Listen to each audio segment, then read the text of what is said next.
तो माशाल्लाह देखिए बहुत ही ज़बरदस्ती हमारी बिरयानी बनकर तैयार हुई है। अगर एक बार आप इस बिरयानी को खा लें तो यकीन जाने महीनों इसका टेस्ट आप भुला नहीं पाएंगे। बहुत ही कम मसालों के साथ और बहुत ही ज़बरदस्त टेस्ट के साथ ये बिरयानी बनकर तैयार होती है। आप खाते रह जाएंगे, आपका पेट भर जाएगा पर दिल नहीं, इस बात की तो मैं गारंटी देती हूँ। तो आज हम बना रहे हैं लखनवी स्टाइल की बिरयानी, जो कि बहुत कम मसालों के साथ बनती है। अवधी कुज़ीन की बहुत ही ज़बरदस्त ये बिरयानी है। तो अस्सलाम वालेकुम, कैसे हैं आप लोग? मैं हूँ फरहाना, घर का जायका विद फरहाना में आपका वेलकम करती हूँ। तो चलिए शुरू करते हैं। इसके लिए मैंने 1.5 kg मटन ले लिया है, उसको धुलकर अच्छी तरह साफ़ कर लिया है। 8 बड़ी साइज़ की प्याज को मैंने काट लिया है, अगर मीडियम हो तो 10 काटें। इसमें से 5 के करीब जाएगी मटन में और 3 प्याज को हम फ्राई करेंगे। और ये कुछ मसाले हैं, जो 2 टेबलस्पून भरकर धनिया और 2 टेबलस्पून भरकर सौंफ है, 3 टमाटर है, 4 टेबलस्पून अदरक लहसुन का पेस्ट है, 200 से 250 ग्राम के करीब दही है और 2 टीस्पून लाल मिर्च का पाउडर है और 2 ही टीस्पून भरकर हमने लिया है बिरयानी मसाला। आप किसी भी ब्रांड का इस्तेमाल कर सकते हैं।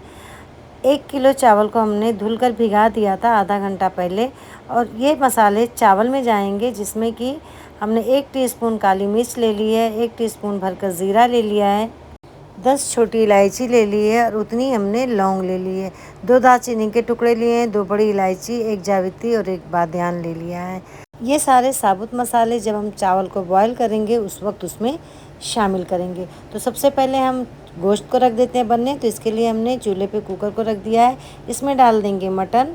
इसके बाद शामिल कर देंगे प्याज। तो प्याज को हम आधे से थोड़ी ज़्यादा डालेंगे, बाकी की हम फ्राई करेंगे, जो कि बिरयानी में ऊपर से जाएगी। 2 टीस्पून डाल दिया है नमक। अब जो हमने सौंफ और साबुत धनिया लिया था उसकी पोटली बना लेंगे इस तरह से और डाल देंगे। पोटली आप जब भी किसी चीज़ में डालें तो बहुत ढीली बनाएं, कि ताकि उसका अर्क अच्छे से निकल सके। अब सारी चीज़ों को मिक्स कर देंगे। पानी हम नहीं डाल रहे हैं क्योंकि हमें कुकर में बनाना है, तो खुद ब खुद मटन पानी छोड़ेगा। अगर आप इसे पतीले में बनाएं तो पानी शामिल कर दें। अब हम लिड लगाकर 20 मिनट के लिए रख देते हैं मटन को बनने के लिए। 20 मिनट में अच्छी तरह से गल जाता है। अब दूसरी तरफ हमने पतीली रख दी है चूल्हे पे। इसमें सबसे पहले हम करेंगे प्याज फ्राई। तो हमने 1 कप के करीब ऑयल डाल दिया है, इसमें डाल देंगे प्याज और प्याज को फ्राई कर लेंगे गोल्डन, जैसे कि बिरयानी वगैरह में आप डालते हैं उसी तरह की बिल्कुल हमें प्याज फ्राई करनी है। तो आप फुल फ्लेम पे प्याज को फ्राई करें। तो देखिए प्याज हमारी फ्राई हो चुकी है, लगभग थोड़ी सी कसर रहेगी 1 से 2 मिनट। लास्ट में बहुत ही एहतियात करें क्योंकि बहुत जल्दी फिर ये कलर चेंज होने लगता है इसका। अगर ज़्यादा डार्क हो जाएगी प्याज काली तो आपकी ग्रेवी या जो भी चीज़ में आप डालेंगे उसका टेस्ट ख़राब हो जाएगा, क्योंकि प्याज कड़वी हो जाएगी अगर बहुत ज़्यादा आप इसको डार्क फ्राई करेंगे। हमने प्याज को निकाल लिया। अब उसी ऑयल में हम डाल देंगे अदरक लहसुन का पेस्ट। इसे डालकर 2 मिनट तक फ्राई करेंगे। उसके बाद शामिल कर देंगे हम लाल मिर्चों का पाउडर। ये डालकर भी 2 मिनट तक भूनेंगे। अब हम चेक कर लेते हैं मटन को। तो मटन देखिए हमारा गल चुका है। अब इसमें जो पोटली हमने डाली थी इसको अच्छी तरह से दबा कर इसका अर्क निकाल लेंगे इस तरह से, कि ताकि इसका जो अर्क है अच्छी तरह से निकल आए। और फिर पोटली को हम निकाल कर बाहर फेंक देंगे। दोनों पोटली को इसी तरह से करना है। और अब मटन ने जो पानी छोड़ा है इस पानी को हम शामिल कर देंगे इस मसाले में। पूरा प्याज का पानी है, इसी से हमारी ग्रेवी बनेगी। तो पूरा पानी आप इसमें निकाल कर डाल दें। अब पानी डालने के बाद अब मसाले को भूनें कि इसका पानी खुश्क होने तक आप फुल फ्लेम पे ही भूनते रहें। तो पानी आधा खुश्क हो चुका, अब इसमें डाल देंगे टमाटर और टमाटर इसमें भूनता रहेगा और ये गलता भी रहेगा जब तक कि मसाला भून रहा है। इसका पानी खुश्क हो रहा है। हम दूसरी तरफ रख देते हैं अपने राइस को बॉईल करने के लिए। तो राइस उबालने के लिए आप बड़े बर्तन का इस्तेमाल करें, क्योंकि इसमें पानी ज़्यादा जाएगा। यानी कि अगर 1 kg राइस है तो 4 से 5 लीटर तक पानी उसमें जाएगा। 3 टीस्पून भरकर हमने नमक शामिल कर दिया है। अब बाकी के जो साबुत गरम मसाले लिए थे वो सब डाल देंगे और इसमें डाल देंगे 2 टेबलस्पून के करीब ऑयल। 1 नींबू का जूस डाल देंगे। अगर आपके पास नींबू नहीं है तो आप वाइट विनेगर भी इस्तेमाल कर सकते हैं। और जब पानी उबलने के करीब आ जाएगा तो इसमें हम शामिल कर देंगे चावल को। तो चावल हमने डाल दिया है। अब इसे हम रख देते हैं पकने और दूसरी तरफ हम चेक कर लेते हैं अपने मसाले को। तो देखिए मसाला भी हमारा भुनने के करीब है, पानी खुश्क हो चुका है। अब शामिल कर देंगे दही और दही को डालकर हम अच्छी तरह से मिक्स करेंगे और भूनेंगे फुल फ्लेम पे, ताकि दही फटे नहीं। और दही को आप फेंट कर डालें तो उससे आपकी दही फटेगी नहीं। मसाला देखिए हमारा भुन चुका है, तेल बिल्कुल ऊपर आ गया है। अब हम इसमें शामिल कर देंगे मटन को, और मटन को डालकर भी हम कम से कम 5 से 7 मिनट तक अच्छी तरह से भूनेंगे, कि ताकि इसमें जो थोड़ा बहुत पानी था वो भी खुश्क हो जाए और अच्छी तरह मसाला भुन जाए। इसमें हमने शामिल कर दी हरी मिर्चें 6 बीच से फाड़ कर। अब इसे भूनने रख देंगे एक साइड। अब चेक कर लेते हैं राइस को। तो देखिए राइस हमारा लगभग 70% तक कुक हो चुका है। अब जो गरम मसाले इसमें हमने डाले थे उसे हम ऊपर से निकाल लेंगे, और अब राइस को भी हम छान लेंगे। राइस को हमें 70% तक ही कुक करना है। इस तरह आप किसी छन्नी में डाल दें ताकि एक्स्ट्रा पानी भी उसका नीचे से निकल जाए। इधर मसाला हमारा भुन चुका है। अब हम इसमें शामिल कर देंगे गरम किया हुआ पानी। तो 400 से 500 ml के करीब पानी डाल दिया है।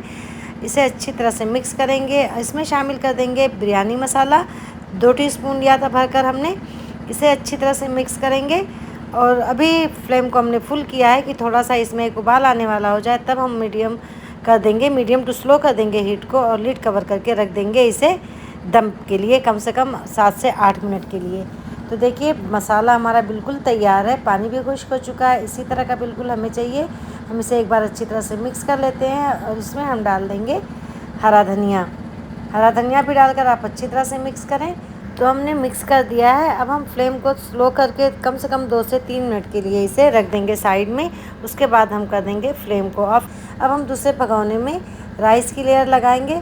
पहले हमें राइस डालना है नीचे, इस तरह से आधा चावल आप डाल दें और डालकर अच्छी तरह से इसे फैला दें, और उसके ऊपर से हम डाल देंगे मटन और ये मसाले। अच्छी तरह से आप फैला दें। इसके बाद ऊपर से हम डाल देंगे इसमें फ्राई किया हुआ अनियन, और फिर थोड़ा सा डाल देंगे हरा धनिया। आप चाहें तो पुदीना भी शामिल कर सकते हैं, लेकिन मैं नहीं डालती, तो हमने हरा धनिया डाल दिया है। इसके ऊपर से फिर हम लगा देंगे दूसरी राइस की लेयर। इस तरह से अच्छी तरह से फैला दें आप कि चारों तरफ एक बराबर से हो जाएं ये। उसके बाद फिर इसके ऊपर मटन की लेयर डाल देंगे हम। मटन और मसाले सारे अच्छी तरह फैला के डाल दें आपकी, ताकि हर तरफ एक बराबर से लग जाए इस तरह से।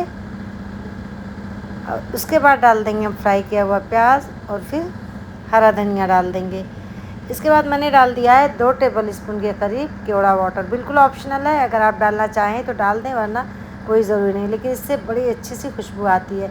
मसाला भुनने के बाद जो तेल ऊपर आ जाता है तो हमने थोड़ा सा निकाल लिया था। इस तरह से ऊपर से डाल देंगे, और लिड को कवर करके रख देंगे कम से कम 10 से 15 मिनट के लिए हम इसे दम पे। तो 15 मिनट हो चुके हैं, तो माशाल्लाह बिरयानी हमारी तैयार है। देखिए एकदम से खिले खिले इसके चावल हुए हैं, बहुत ही ज़्यादा मज़ेदार, माशाल्लाह बहुत ज़्यादा टेस्टी बनकर तैयार हुई है बिरयानी। ये आप ट्राई ज़रूर करिएगा। बहुत कम मसालों के साथ ये बनती है, बिल्कुल आपका दिल नहीं भरेगा, आप खाते जाएंगे। तो ट्राई ज़रूर करिएगा। पसंद आए तो फीडबैक भी ज़रूर दीजिएगा। कमेंट करके ज़रूर मुझे बताइएगा कि कैसी बनी। रेसिपी पसंद आए तो लाइक शेयर सब्सक्राइब करना ना भूलिएगा, और बेल आइकन को भी ज़रूर प्रेस कर दीजिएगा, ताकि मेरी हर आने वाली वीडियो का नोटिफिकेशन आप तक आसानी से पहुंच जाए। हम इसे सर्व करेंगे रायते के साथ। मैंने ग्रीन चटनी वाला रायता बनाया है, आप अपने मनपसंद किसी भी रायते के साथ इसे खा सकते हैं। टोटली आपके ऊपर डिपेंड करता है, लेकिन ये हरी चटनी के रायते के साथ बहुत ही ज़्यादा मज़ेदार सा लगता है। तो मिलते हैं एक नई सी और अच्छी सी रेसिपी के साथ। दुआओं में याद रखिएगा। तब तक के लिए मुझे दीजिए इजाज़त। अल्लाह हाफिज़।